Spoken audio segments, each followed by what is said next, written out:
Good morning. Happy Monday to all of you. Your man Omid here with you once again on Indigenous Peoples Day, as well as if you're Canadian, you're celebrating Canadian Thanksgiving today. Hence the markets are closed, so there is no live bond update. We're going to do this a little bit differently, but I think you'll still find tremendous value in it. So let me just jump right in. So it's important to note this. I stole this from my buddy Ryan. Um, every time there's a Fed rate cut, the consumer and public expects that this thing's going to all just go down and everything's going to be steady. We've been telling you for months now that's not how this works. And so they posted something that was really interesting here, where you see the Fed rate cut happening right here.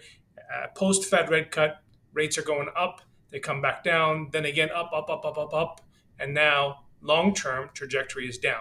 Again, Fed rate cut up, up, up, up, long term trajectory back down.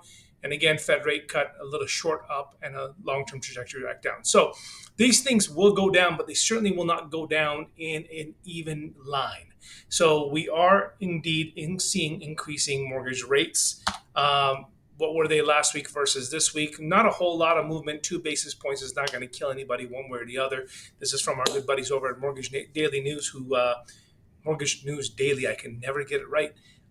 Who posted today's rates, even though the markets are closed, but that's what they're guesstimating is going to be. Now, the biggest issue here that I want to talk to you guys about is that as a good realtor, as a good builder, as a good consumer, one of the things that you should be able to recognize at this point is we are not going to see a move down in a straight line. There will be a lot of jagged bumps and lumps like we are seeing over here, jagged movements, and unfortunately to the negative for us as consumers, right? So a lot of this is happening. Why? The consumer price index, the producers price index, we'll talk about that in 2 seconds. They came in hotter than expected. It shows that employment is hotter than expected. Those are all good things that are good for the economy if they're truthful, but they're bad for what it is that we're doing here in real estate sales and real estate finance, right?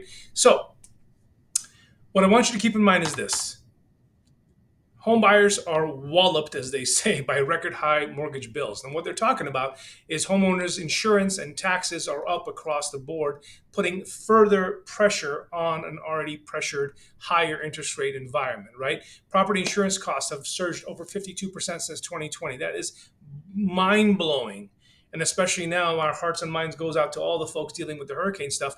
After they start to file all of their homeowners insurance filings, we're going to see that at least double, in my humble opinion. I don't think that it's going to certainly go down any. So I think that in and of itself is going to be inflationary, and we're going to see that across the board, right? Also, property taxes account for 35% of mortgage costs in some cities like Rochester, New York, which is just amazing. Let's be thankful for the 1.2% property tax that we have out here in Washington State in general. Now, inflation. This is wholesale. This is retail. PPI, CPI. They both hit only 1/10 of 1%, right? 1/10 of 1% is not the biggest thing, but it just shows how pesky that inflation is, and it's not coming down. So really the message here is that it's still a fantastic time to buy. Why, you ask? Well, because sellers are willing to sell and there's not as much competition.